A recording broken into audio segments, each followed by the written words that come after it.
Bonsoir, cher frère Clara. Bonsoir, Suneta le conquérant, comment allez-vous?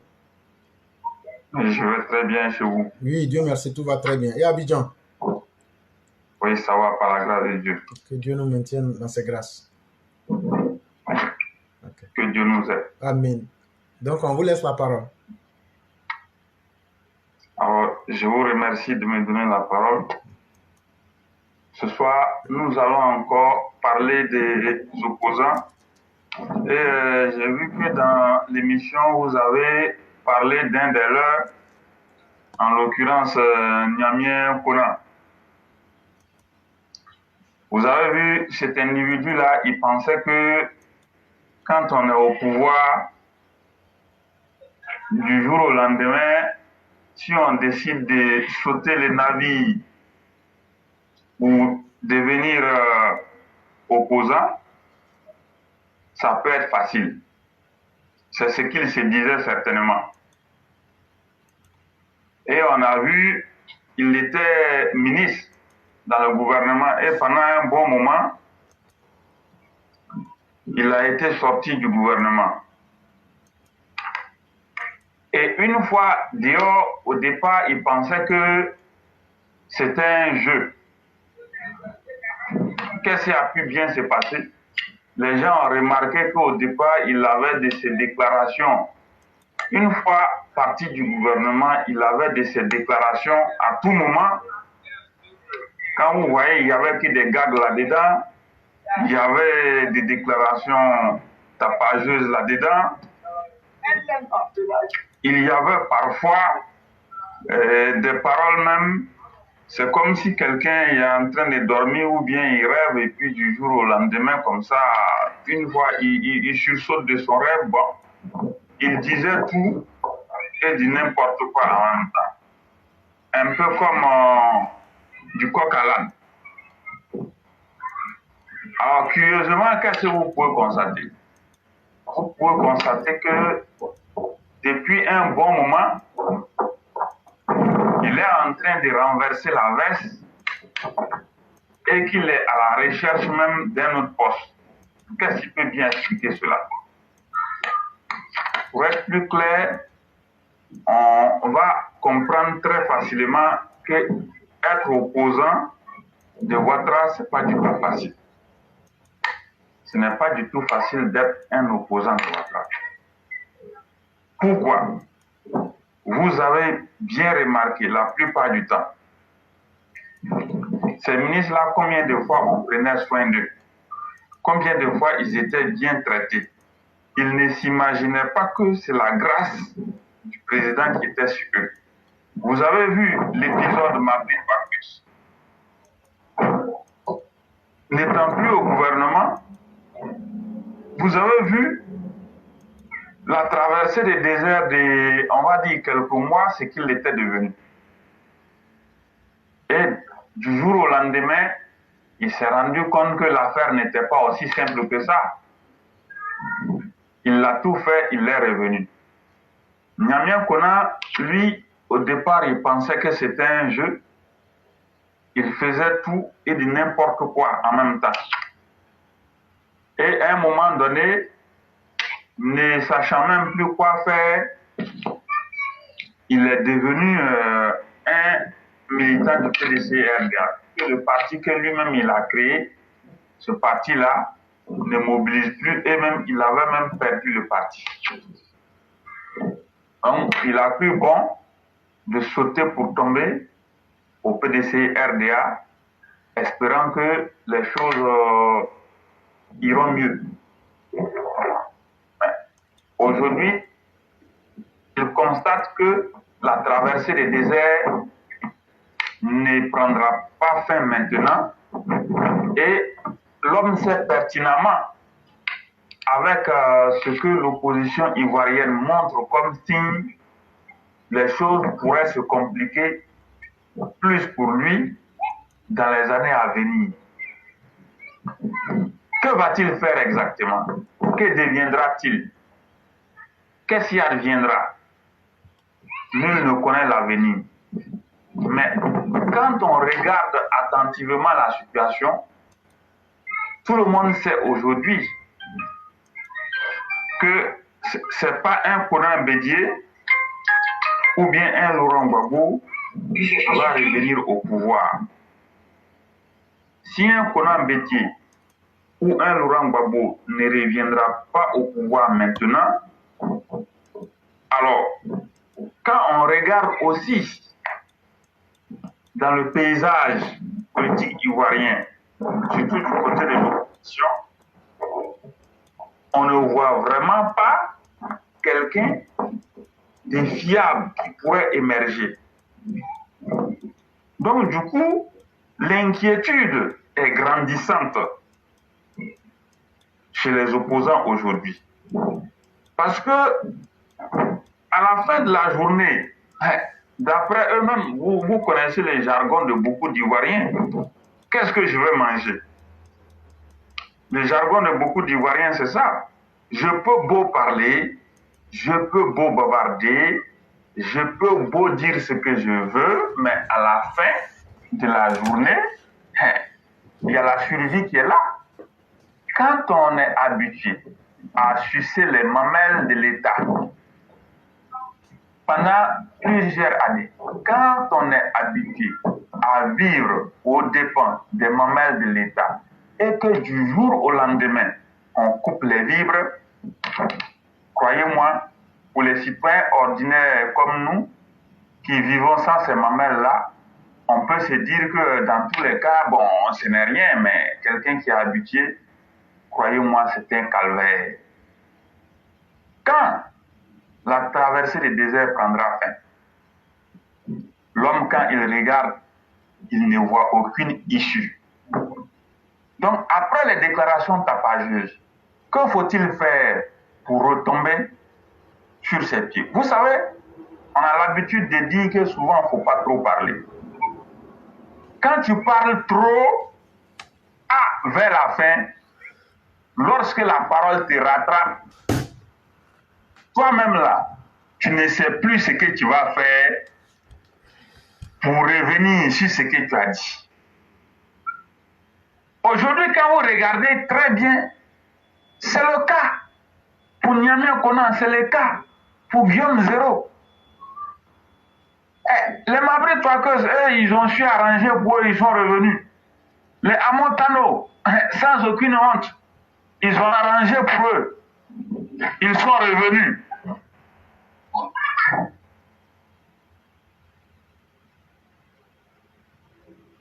Mais, pour Niamey Konan, Guillaume Zéro, qu'est-ce qui adviendra?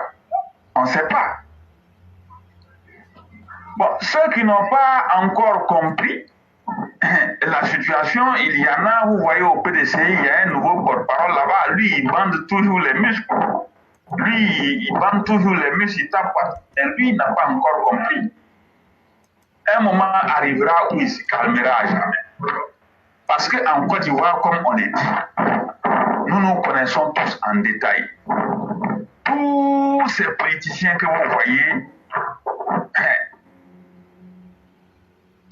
sans l'entretien, ils ne sont rien, ils ne peuvent rien faire, ils ne peuvent rien apporter. Nous savons de quoi ils sont capables, c'est l'entretien qui fait qu'ils tiennent. Ce n'est pas les citoyens ordinaires qui est paysan, qui est maçon, qui est menuisier, qui est enseignant, qui est charpentier, qui est éleveur, qui se débrouille et à la fin de la journée, bon, lui, il gagne son pain. Chez les politiciens, c'est pas ça. Le rythme de vie est tellement élevé que ce sont les millions qu'il faut. Mais après, vous voyez, il y a des proches. Il y a des gens qui sont là. Il y a madame qui est là. Il y a les enfants qui sont là. Il y a les maîtresses qui sont là. Bon, il y a les amis qui sont là. Le chauffeur est là. Ils vont poser des questions. Mais, monsieur, c'est dans quoi vous nous avez mis? Tout allait bien. On était à l'aise. Un bon matin, vous vous êtes levé. Vous avez créé des bêtises pour nous mettre dans ces problèmes-là. Ce que vous avez créé là, regardez où vous nous avez mis. Est-ce que le problème que vous avez créé, vous trouvez que c'est normal? Ils vont te sermonner jusqu'à toi-même là. La situation, la réalité en face. Et comme vous aimez bien le dire, éclaireur, souvent vous dites face à la survie, Il n'y a plus de dignité. Quand le besoin de survie est là, mais tout de suite, la dignité, là, on la range au placard hein, pour passer à autre chose. Parce que c'est cela. Et voilà la classe des politiciens que nous avons aujourd'hui. Sinon, lui, Niamey Kona, il va nous dire quoi? Qu'est-ce qu'il va nous dire? On peut dire qu'il est intègre, il est honnête, il est ceci, cela. Douane, là. Quand on dit douane, on sait ce que c'est que la douane. La douane, c'est qui est dedans, on connaît. Même dans les pays le plus stricts au monde, là, tu ne peux pas empêcher le douanier de voler l'argent.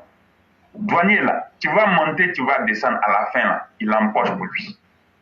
Dans tous les pays du monde, c'est comme ça. Lui, Niamey Kona, il parle, s'il est vraiment rigoureux ou bien il est intègre, les biens qu'il a eu là, qu'il sorte les bulletins de salaire, on va regarder. Et puis on va comparer pour voir si ce salaire-là pouvait suffire pour réaliser ce qu'il a eu à réaliser.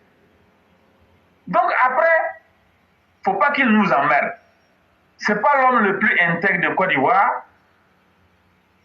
Niamey Kona, ce n'est pas le citoyen le plus honnête de Côte d'Ivoire.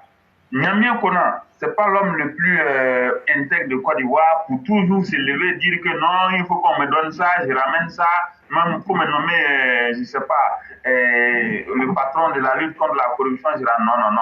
Attendez, il a été ministre. Tu as été ministre, tu as eu tes chances. Tu as bavardé. À force de tellement gueuler, tu as montré qu'en étant opposant, tu pouvais mieux faire que Ouattara. Il faut aller dans ton opposition. Opposition, là, si c'est intéressant, mais reste dedans, tu vas continuer ton travail. Pourquoi maintenant, là, tu cherches situation? Ils ont tellement parlé qu'ils ne savent pas comment ils vont faire pour eux. Qui va demander pardon pour eux? On ne sait pas. Bédier, au moins, quelle que soit la situation, nous, on sait, Bédier, à la fin, là, le président de la République va donner pour lui. L'État verse pour Bédier. Mais eux, là, il y a des bavardailles, là, même s'ils ont quelque chose, mais c'est insignifiant. À la fin, c'était pareil pour le méchant, là. Comment il s'appelle là, à Montano, Serpent Noir. Lui, à cause de tellement Ouattara respecte son papa, il lui a donné une autre chance pour le mettre à la tête du conseil longtemps. Mais vous avez vu ce qu'il est en train de faire là-bas. Comme quoi, quand l'homme il est mauvais, on ne peut rien faire pour lui. Tu es mauvais, tu resteras toujours mauvais jusqu'à la fin des temps. La réalité est celle-là.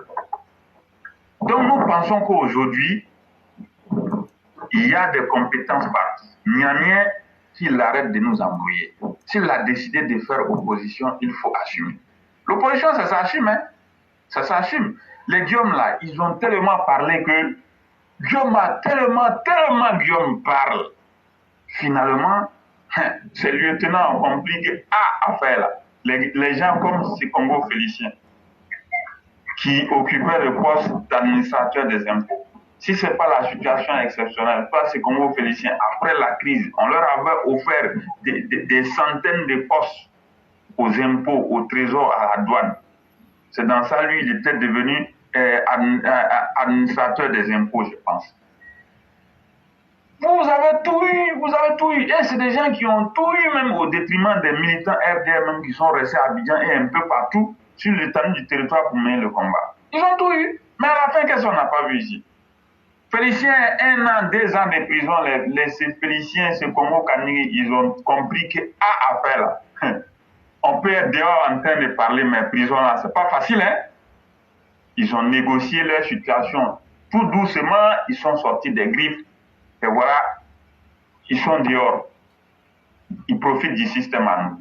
Mais Guillaume, tellement lui, il a parlé. Quand tu as trop parlé, tu vas dire quoi là?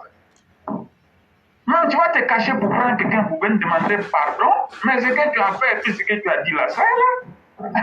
Donc, la réalité, elle est là. Ils sont rattrapés par la réalité. Mais c'est des gens qui ne peuvent rien apporter. Quoi qu'on dise, la Côte d'Ivoire gagnera son salut sur encore plusieurs décennies avec le RHDP. Quoi qu'on dise, il n'y a jamais rien de parfait sur terre, mais quoi qu'on dise, le RHDP gagnera son salut avec la Côte d'Ivoire aussi gagnera son salut avec le RHDP, et vice-versa. Donc, il faut que le pouvoir soit conservé. Il faut que le pouvoir soit conservé, quelle que soit la situation. Il faut que ces opposants qui ont décidé de partir arrêtent de nous emmerder. Parce que ce caméléonnage politique-là, on est fatigué de ça. Je suis dedans aujourd'hui, et demain je ne suis pas dedans. Quand ça ne m'arrange pas, je saute, je reviens. Il faut que ça s'arrête. Parfois aussi, le parti a laissé une mauvaise image qui est celle-là de toujours favoriser ces gens qui sont indécis, ces caméléons. Ça aussi, c'est pas bon. Quand ça arrange, on saute pour entrer. Quand ça n'arrange pas, on s'en va. Mais attends, où on va? Il faut arrêter. Il faut arrêter. La route qu'ils ont prise là, qu'ils continuent sur cette route. Voilà. Comme ça, ceux qui sont encore dans la maison, ils vont entretenir la maison. Est-ce qu'on avait dit qu'il n'y a pas de compétences et puis Niamien toujours va nous emmerder pour nous proposer ses compétences? Il faut arrêter. Voilà. Donc je pense que c'est ce que je voulais dire d'abord. Vous pouvez passer la parole à quelqu'un d'autre. Il n'y a pas de problème. Vraiment, merci infiniment de nous retracer et de nous faire revoir un autre côté sombre de l'homme, Niamien Konan. C'est vraiment triste. Une chose est de parler, mais une chose est d'assumer ce qu'on dit à la lumière de la vérité et de la critique. Et c'est là qu'on découvre les limites de chacun, comme vous venez de le montrer en ce moment même. Bonsoir au grand maître Yann. Bonsoir mon grand-oncle. Comment ça va? Cette fois-ci, je n'ai pas oublié d'enlever le mythe avant de parler. Il n'y a pas de problème. Merci infiniment. Oui. Merci à toi. Vraiment, merci beaucoup. Merci de nous vraiment donner la possibilité de nous exprimer tous les soirs selon nos disponibilités. Voilà, j'ai mis une petite pause. Je voulais vraiment intervenir parce que le sujet est vraiment intéressant. J'ai vraiment aimé tout ce que tu as dit tout à l'heure concernant le comportement de certains de nos hommes politiques. En l'occurrence, le fameux Niamien Gourand. Bon, vous voyez, je vais commencer par lui et saluer comme ça au passage mon frère Sundiata pour tout ce qu'il vient de dire concernant ce monsieur-là.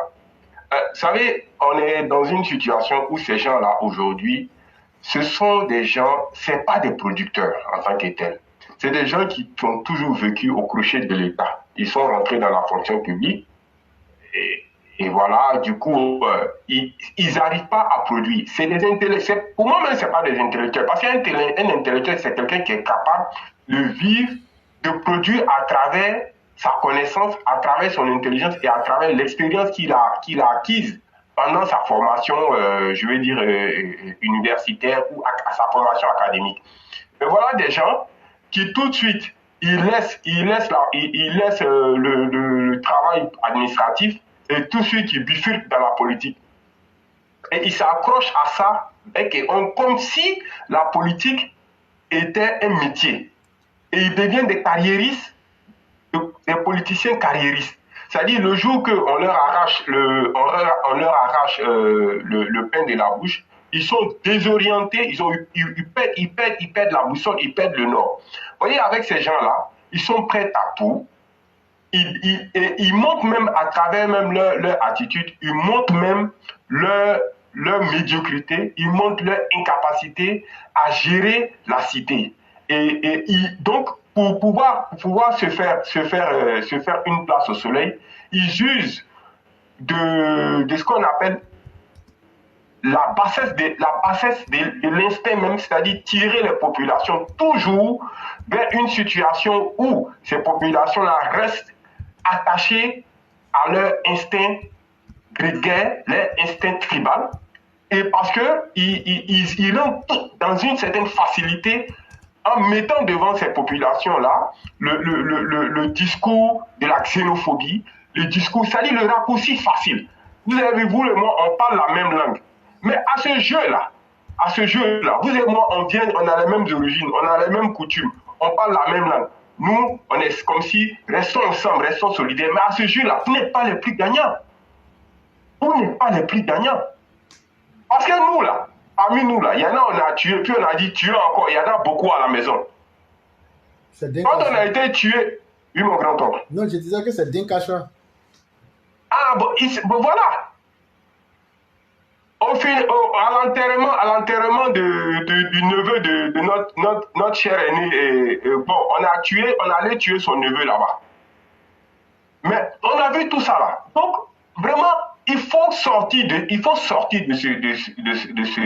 cette voie-là. C'est une voie sans issue pour vous. Le président, notre grand président qu'on a au pouvoir, s'il avait usé de ça, il serait arrivé difficilement au pouvoir.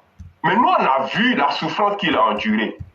Et on a pris corps et âme pour lui parce qu'on a dit, ce monsieur-là, si on laisse faire, à travers lui, on s'est tous sentis touchés parce que c'était un combat qu'il menait, un combat de dignité et de vérité. Il n'a rien caché pendant le conseil, le conseil de la réconciliation sur sa trajectoire de vie.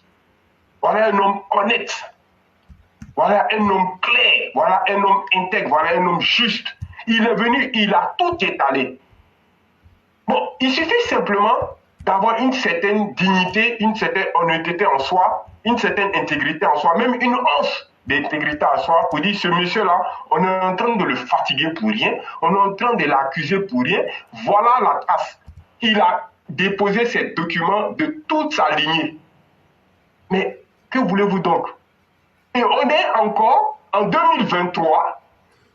Donc, quand je parle d'une histoire d'il y a plus de 20 ans, 2020, au Conseil au truc de réconciliation. Voilà, je donne en 2023 une personne qui s'est dit avoir géré l'État, avoir été ministre, qui se permet de tenir un grand discours comme ça. Mais tant mieux, tant mieux.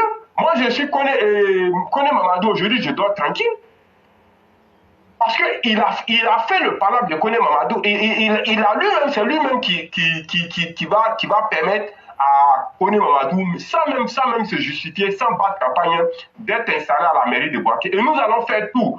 Tous nos parents qui sont à Bouaké, là, nous allons les appeler pour dire voilà, si vous ne votez pas Kone Mamadou, là, vous n'allez plus être ivoirien. Partez voter celui-là. Et on le dit sans complexe. Sans complexe, parce que quand il marche avec un aveugle, quand il marche avec un borgne, de temps en temps, marche sur son pied, il saura qu'il ne marche pas seul. Donc, moi, je dis ceux-là, c'est des gens qui ne peuvent rien apporter à la Côte d'Ivoire. Il est resté là, jusqu'à aujourd'hui, là. Quelle instance régionale, quelle instance privée, que ce soit en Côte d'Ivoire ou en dehors de la Côte d'Ivoire, l'a appelé pour sa compétence? Il n'y a pas. À ma connaissance, en tout cas, sauf erreur de ma part, je n'ai pas entendu. Bon, voilà des gens qui, peut-être par concours de circonstances, deviennent cadres, mais qui ne sont pas capables, à part manger dans l'État, de s'en sortir autrement. Bon, vous avez quelles compétences? C'est pour ça que dès qu'on les nomme quelque part là-bas dans une structure étatique, il y a toujours des gros trous, il y a toujours des dettes abyssales qui nous laissent avant de partir. Et c'est des gens aujourd'hui qui rentrent dans la facilité à utiliser le tribalisme et la xénophobie. Mais à ce jeu-là, vous êtes perdants. Nous, on est beaucoup, hein. On est trop même. Donc, ne rentrez pas dans ça, là, mon grand-oncle. Voilà ce que j'aimerais dire sur ce vaurien de Nyamian Goran, là, qu'il sort de son tribalisme. Si vraiment il se sent compétent, qu'il est digne de cela, il peut réfléchir, trouver des solutions pour émerger. Il y a trop de choses à faire. Nous, on est là tous les matins ici, là. Tous les soirs ici, on critique le vieux. Quand ça ne va pas, on critique. Mais inspirez-vous de ça, trouvez d'autres solutions. Mais on a l'impression que le vieux... Non, mais c'est pas possible, quoi. Comment on peut être fort comme ça? Le vieux, vraiment, respect à toi, chapeau, tu es un chef.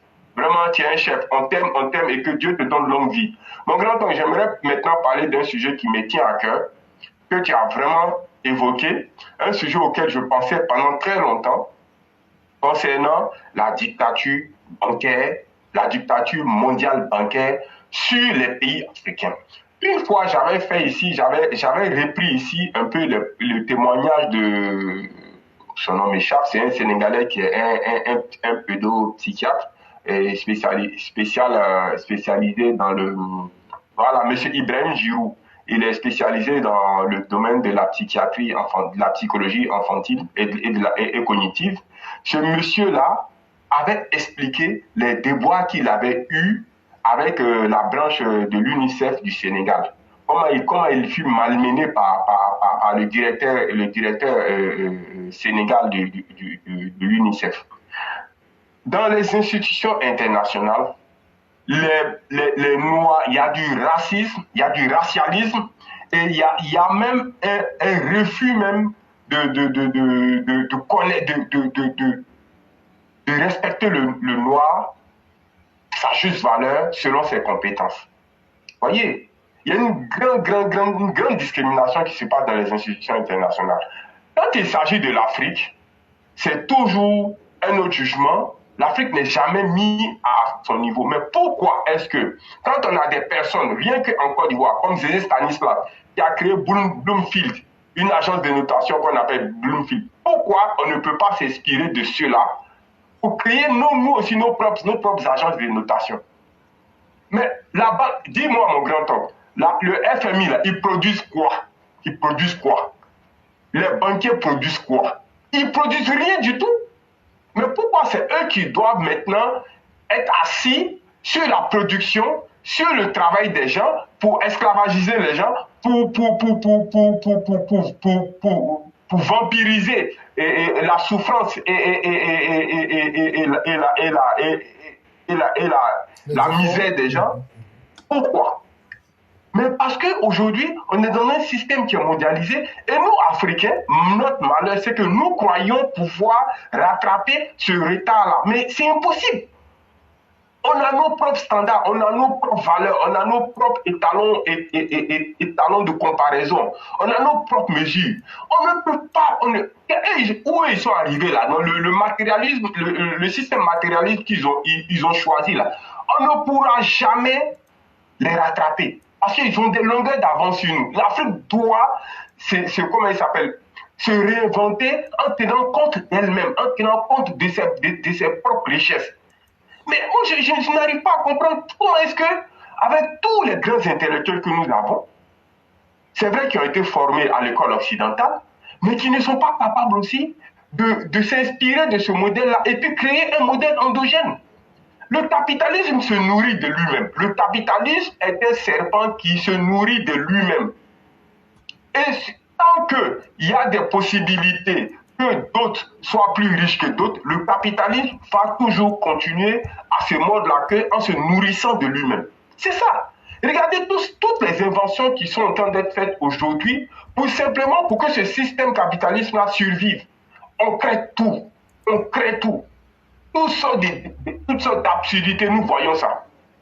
Avec les égalités, on crée des égalités. Bientôt, on va nous dire que avec le wokisme, avec les égalités hommes-femmes, avec comment il s'appelle, le droit donné, soi-disant donné aux minorités. On ne règle plus les problèmes de société, on règle les problèmes de comment il s'appelle, on oppose maintenant le social et le sociétal. Bon, on est dans une situation comme ça, où il y a beaucoup de choses. Mais tout ça, c'est pourquoi. Et l'Afrique aujourd'hui est capable, à travers même si je prends l'exemple, la pandémie du Covid qui est passée. Si on regarde comment l'Afrique même a résisté face à cela, ça doit même nous servir de modèle. Mais on ne va pas toujours rester les problèmes d'ajustement structurel. On ne va pas toujours rester. Même quand on a des projets de développement, il faut toujours tendre la main au FMI. Dites-moi, le FMI a quelle usine quelque part? Pourquoi? Et moi, c'est pour ça que j'ai beaucoup aimé Silvio Berlusconi, malgré un peu ses sorties un peu hasardeuses sur son train de vie. Mais il avait compris que le modèle italien ne pouvait pas aller avec la mondialisation capitaliste. Voilà pourquoi en Italie, par exemple, l'État était pauvre, mais les familles étaient très très très riches. Parce que les Italiens, c'est un peuple d'artisans. Et il y avait beaucoup de familles comme ça qui avaient des petites et moyennes industries partout. Et ce sont ces personnes très riches-là qui faisaient l'Italie. Bien que l'État fut pauvre. Mais malheureusement, il a été combattu par ce système de captation bancaire-là qui a remis un ancien banquier, j'oublie son nom là, le premier ministre italien qui a sauté là. Un ancien de Goldman Sachs, un ancien je sais pas moi, c'est pas le Fonds monétaire, la Banque mondiale, j'oublie son nom, et qui est revenu en tant que premier ministre. Mais on ne peut pas tout le temps accepter que cela puisse se faire, que les populations travaillent, les familles travaillent, les industriels, les petites industries travaillent. Et regardez même aujourd'hui en France, Comment est-ce que l'agriculture a été reléguée? Aujourd'hui, combien d'agriculteurs qui se tuent parce qu'ils sont endettés jusqu'au cou. Mais on ne peut pas s'en sortir comme ça. Et pendant ce temps, la Banque mondiale, le FMI, tous les grands fonds, le fonds de Davos, ils créent des multimilliardaires un par un comme ça, et que les populations sont en train de croupir dans la misère, et les classes moyennes s'appauvrissent de plus en plus. Il va falloir que ça change et que les gens tiennent compte des réalités endogènes propres à chaque peuple pour pouvoir s'en sortir. Et je pense que l'Afrique en est capable. Il va falloir que nos dirigeants aussi comprennent cela et fassent quelque chose dans ce sens-là. Mon grand-oncle, merci beaucoup, j'en ai fini. Merci beaucoup, Yann. Merci beaucoup pour le sujet que tu évoques. Effectivement, il y a une telle diversité de sujets qu'on ne peut pas tout aborder, mais on essaie d'interpeller le bon sens des uns des autres pour que chacun puisse continuer les recherches. Voyez-vous ce que tu évoques là et ce que j'avais évoqué précédemment, ça va dans le même ordre d'idée. Pour dire qu'un peuple qui refuse de s'assumer est un peuple qui se condamne sur tous les plans. Je te prends à témoin, tu connais l'histoire du prophète Joseph lorsque ses frères, il sera capturé en Égypte. Tu es au courant de l'histoire. Et tu sais que le piège qui avait été fait, on a mis un instrument de mesure dans le céréal. Tu es au courant de l'histoire. Allô? Oui, bien sûr, mon grand-oncle. Ok. Mais cet instrument de mesure-là, qui l'avait fabriqué? C'était les Égyptiens eux-mêmes. C'est ça. Mais est-ce que tu sais que l'homme noir est tombé si bas? Quand on explique que cette histoire-là s'est passée chez nous ici en Égypte, les gens vont dire que c'est trop extraordinaire pour être vrai. Mais même nos guérisseurs traditionnels, là, la médecine traditionnelle qu'on voit et puis on se moque là. Mais il y avait des médicaments, on te dit il faut prendre une poignée. Il y a des médicaments, on te dit il faut prendre entre le pouce et l'index la potion. Il y avait des médicaments, on te dit la prise là. Il faut prendre ça entre l'index et puis l'annuaire.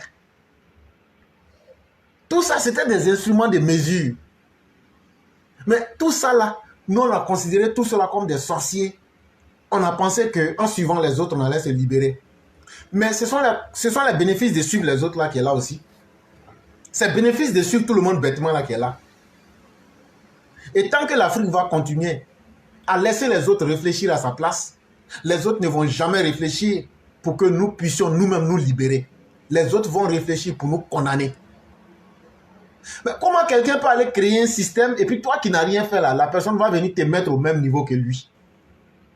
Tout ce que l'Occident fait aujourd'hui, l'Occident cherche à se maintenir. Et l'Occident cherche à se maintenir en essayant d'innover ou de trouver des stratégies qui peuvent nous confondre, puisqu'ils ont atteint les limites de leur production intellectuelle. Après le siècle des Lumières, quand la lumière finit, il va falloir qu'on tombe dans les ténèbres. La révolution industrielle même là, en moins de 300 ans, elle a atteint ses limites. Hein? La révolution industrielle a atteint ses limites. Et ils nous ont pollué les nappes phréatiques. Ils nous ont ravagé la végétation. Ils nous ont pollué l'air. Ils nous ont saccagé la couche d'ozone. Ils nous ont pollué même l'atmosphère. Imaginez-vous si notre civilisation devait venir et faire pire. L'humanité n'allait même plus exister. Et aujourd'hui, il y a un combat comment maintenir la santé même des océans. Tellement on a détruit l'environnement. Alors que bien avant eux, il y a eu plusieurs civilisations. Et donc, chers tous, chers Africains, ne soyons pas aussi indignes d'oublier que nous-mêmes, nous sommes aussi des humains. Même si on oublie que nous-mêmes, nous pouvons être les instruments de mesure de notre propre humanité, ne laissons pas les autres venir nous mesurer à notre place pour nous. Si toi-même, là, tu ne peux pas être ta propre mesure de ton humanité, là, à un moment, là, il faut t'assumer en disant, je ne laisserai personne venir décider à ma place. Combien d'Africains savent aujourd'hui que le même charbon qui est là, il y a un petit mélange qu'on fait là. Les Camerounais qui aiment empoisonner les gens, là, Simple charbon, là, tu prends, tu mets dans l'huile rouge, tu bois, là. C'est fini, tu passes. Mais quand tu vas dire, oh non, lui, c'est un sorcier, il faut pas, c'est un dangereux sorcier. Alors que Sorogio, mais derrière toi, il court comme ça, il va t'empoisonner, te tuer. Mais quand toi, tu t'es éloigné de ce que tu vaux, tu t'es éloigné de ce que tu es là, tu ne connais rien, tu es un sac vide qui suit les autres. Mais quand tu es un sac vide là, on te plie et puis on te dépose quelque part. C'est comme ça que l'homme africain est devenu. Et donc, il va falloir tôt ou tard changer ces paradigmes-là. Au-delà du gros français, au-delà des grosses théories, il n'y a pas une meilleure théorie sur la Terre qui vaut mieux que le bon sens. La théorie la plus efficace au monde, c'est le bon sens. Et le bon sens là, hey, ça là, est-ce que ça m'arrange? Tout ce que tu vas faire dans la vie là, même si tu veux là, il ne faut pas avoir doctorat. Il faut avoir université même dans ton sac, même dans ta tête. Si tu manques de bon sens, tu as tout raté dans ta vie. Et donc, il va falloir que nous, Africains, on revienne à ce principe simple et fondamental. Qu'est-ce qui est bon pour nous? Et qu'est-ce qu'on doit faire? Pour que les autres sachent que nous aussi, on vaut la peine d'être là. Mais si vous laissez les autres, vous donnez votre place, vous donnez votre poids. Mais en ce moment, c'est que vous ne valez plus rien. Et c'est extrêmement triste quand on retrouve des énergumènes comme les opposants ivoiriens. Quand on retrouve des gens comme les Sonko, quand on retrouve des gens aujourd'hui qui viennent raconter des choses sans tête ni queue, c'est eux qui aiment les Africains plus que les Africains. Mais quand on leur dit, bon, est-ce que vous êtes prêts à abandonner votre passeport français, américain, ou même votre passeport états-unien, ou bien je ne sais pas quoi, c'est eux qui sont là. Non, non, non, j'aime le Mali, mais je vais me battre. Mais la meilleure manière de se battre là, c'est d'aller au Mali. Tu te vas trouver à Gali là-bas, tu décides, tu dis, bon, demain, non, on va aller vous chasser. Bon, voyez, aujourd'hui là, à part Bamako là, il n'y a pas eu élection quelque part. À part Bamako là, il n'y a pas eu élection quelque part. Au nord du Mali là, venez nous dire qu'il y a eu élection là-bas. Or, 90% du territoire est occupé. Bon, demain là, si ils disent qu'ils ne sont pas d'accord avec votre constitution, vous faites comment? Je l'ai dit et je le répète. À ce rythme-là, un matin, là, Amadou Koufa va aller prendre son petit déjeuner à Koulouba. Asseyez-vous.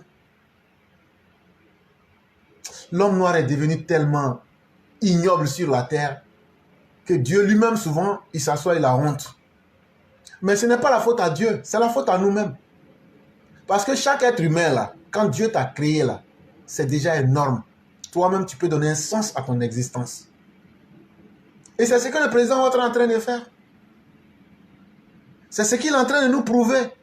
Pour dire qu'un être humain, là, tu ne seras pas ce que les autres disent de toi, mais tu seras toujours ce que tu vaux et ce que tu veux être.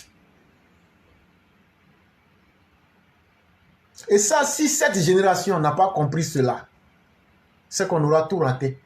Les grands hommes, ça ne vient pas à tous les temps. Qu'on le veuille ou pas. Ouattara n'est pas de la carrure de n'importe qui comme les Laurent Gbagbo et les Didier. Et ces personnes-là, qui ne sont pas de n'importe qui, on ne les rencontre pas à tout bout de champ. Mais il a aussi de coutume que très peu de personnes peuvent voir avec l'œil de la vérité que certains appellent le troisième œil. Très peu de personnes, par ignorance ou même par stupidité même, ils ne prêtent attention à rien dans la vie. Pour eux, tout est amusement. C'est pourquoi aussi votre vie finit comme amusement aussi. Sinon, un être humain qui prête attention lui-même à sa propre vie. Le simple fait de prêter attention à ta propre vie, là, n'importe quoi ne peut pas t'arriver n'importe comment. On n'a même pas dit d'être un sorcier, d'être un magicien, mais d'être dans une loge, mais d'être quelqu'un. Non, non, non. Il faut simplement prêter attention à ta vie. N'importe quoi ne peut pas t'arriver n'importe comment et n'importe quand. Mais combien de personnes ont même ce courage de prêter attention à leur propre vie? C'est eux donc qui peuvent savoir qu'il y a des grands hommes parmi eux. C'est pourquoi beaucoup de personnes ratent l'histoire de l'humanité en devinant des détails de l'histoire. Parce qu'ils ne prennent pas le temps de regarder ce qui est important. Mais c'est dans ça que l'Occident nous a mis. L'argent, l'argent, l'argent. Bon, on a pris l'argent là aujourd'hui là. Mais demain là, l'argent que les bédiers autres ont pris pour endetter plein de sous. Mais demain là, ces sommes là, quand on va vouloir développer notre Afrique là, on va développer notre Afrique avec quoi? avec les billets de banque. Supposons même qu'il nous ait donné ces billets de banque-là. Mais on a hypothéqué, détruit nos biens naturels. Demain, on se développe avec quoi? Ce n'est pas avec l'argent qu'on se développe, c'est avec le bien naturel, humain qu'on se développe. Mais tu le fais avec tes propres paradigmes, tu le fais avec tes propres réalités et tu le fais à ton propre rythme. C'est ce que l'homme africain n'a pas compris. Nous, on veut ressembler aux autres pour nous projeter. Non! Il faut regarder tes propres forces et tes propres faiblesses, tu les acceptes. Ça s'appelle être réaliste, être vrai envers soi-même. Et à partir de là, maintenant, tu utilises tes atouts pour essayer de surmonter tes faiblesses. C'est ce que tout le monde a fait. Et ça, c'est le bon sens. Non, nous, on veut ressembler aux Américains. C'est nous, on parle anglais. C'est nous, on parle chinois. C'est nous, on parle... c'est nous-mêmes, on fait kung fu. On fait tout. On n'a plus rien qui nous appartient à nous-mêmes. On pratique la religion des autres. On pratique l'idéologie politique des autres. On mange maintenant comme les autres. Ben, finalement, c'est Frantz Fanon qui avait raison. Pourquoi en même temps ne pas faire de la chirurgie esthétique pour devenir tous blancs? Alors qu'il y a une raison fondamentale pour qu'il y ait eu le noir, pour qu'il y ait eu le blanc, pour qu'il y ait eu toutes ces couleurs que vous voyez. Il y a bel et bien une raison. Que chaque noir, chaque personne noire sur cette terre-là se demande pourquoi moi je suis noir et pourquoi je suis là. Et quel est le but de mon existence et quels sont les objectifs que je dois atteindre en tant qu'un homme noir. Ce jour-là, vous allez prêter attention à beaucoup de détails. Quand vous prenez les blancs qui disent je suis, ceux qui disent, comment ils disent déjà là même là, je suis donc je suis, mais je pense donc je suis, les Descartes et autres. C'est une réflexion critique qu'ils ont menée sur leur propre nature. Je pense donc je suis. Mais nous, on se refuse à tout ça. Jusqu'à un moment, on vient nous dire qu'on n'a plus d'histoire. Mais on n'a plus d'histoire parce qu'on ne s'assume pas. Un homme qui ne s'assume pas ne peut pas faire partie de l'histoire. Voilà toute la réalité.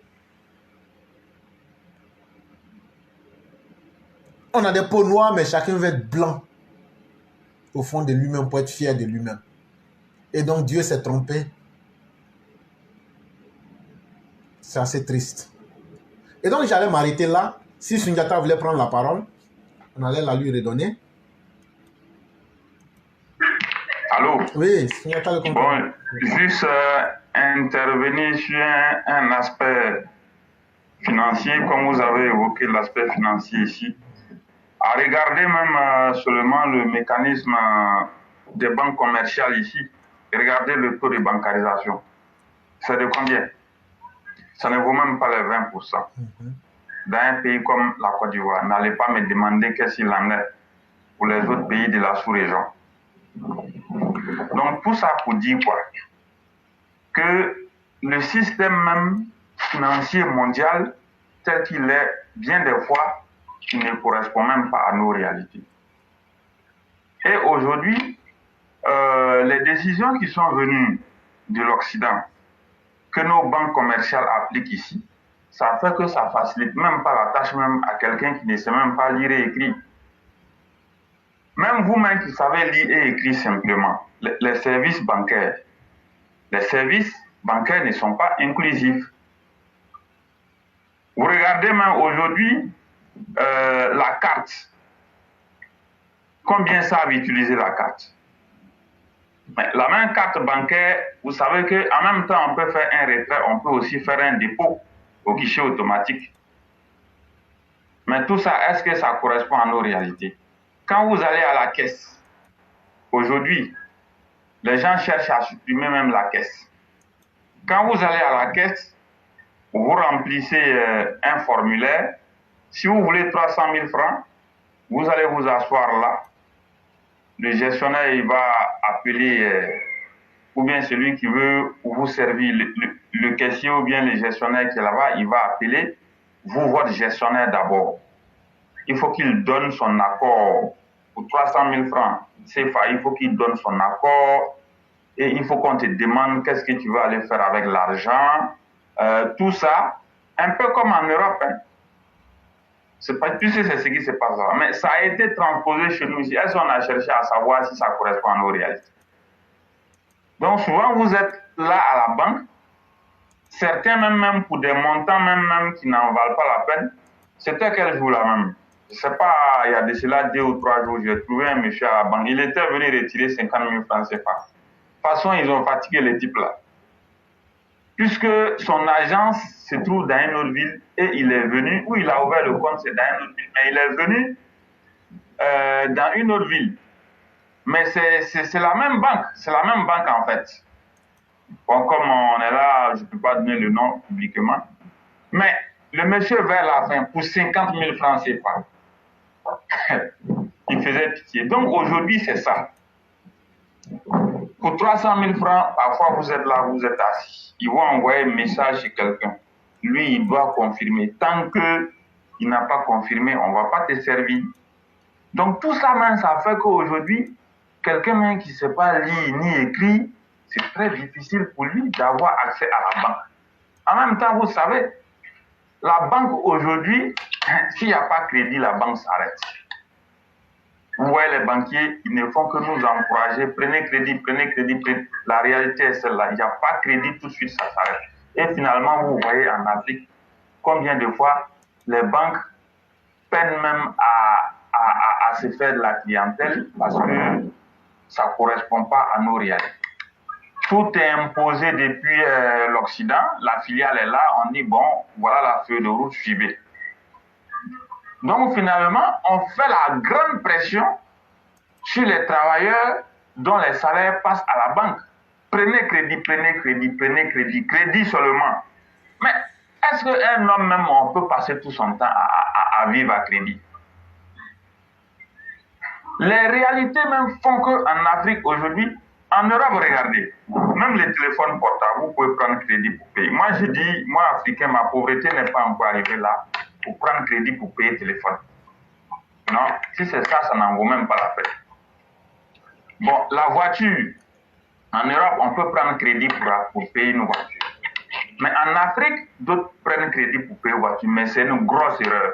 Moi, après avoir bien compris le système de crédit des banques, je ne conseille à personne de prendre crédit pour payer une voiture pour faire personnel. Peut-être ceux qui font le transport, une fois qu'ils sont un peu avancés, quelquefois, bon, ça peut arriver. Mais une personnelle, prendre crédit, je déconseille.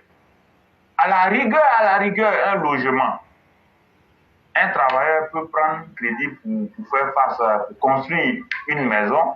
Ça peut se... À part ça, le reste, je ne conseille pas. Mais vous voyez, même prendre crédit pour faire un mariage, aujourd'hui, moi, je trouve que ça n'en vaut pas la peine. Il y a plein de choses, préscolaires non plus. Moi, pour organiser ta rentrée scolaire à travers ton salaire, c'est mieux. Mais chez les Blancs, tout est à crédit. Mais non, nous, on n'est pas habitués à ça. Finalement, ils mettent les travailleurs dans des situations inconfortables où même des gens sont là, ils travaillent à vie pour la banque. Mais est-ce que ce modèle-là, il correspond à nos réalités? Nous n'avons pas vu nos grands-parents en train de fonctionner comme ça.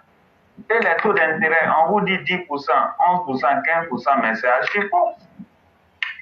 Quand l'algorithme même, on te sort l'algorithme, le calcul, les différentes taxes, tout, à la fin, quand tu prends un prêt, si tu n'as rien remboursé, c'est 33% minimum.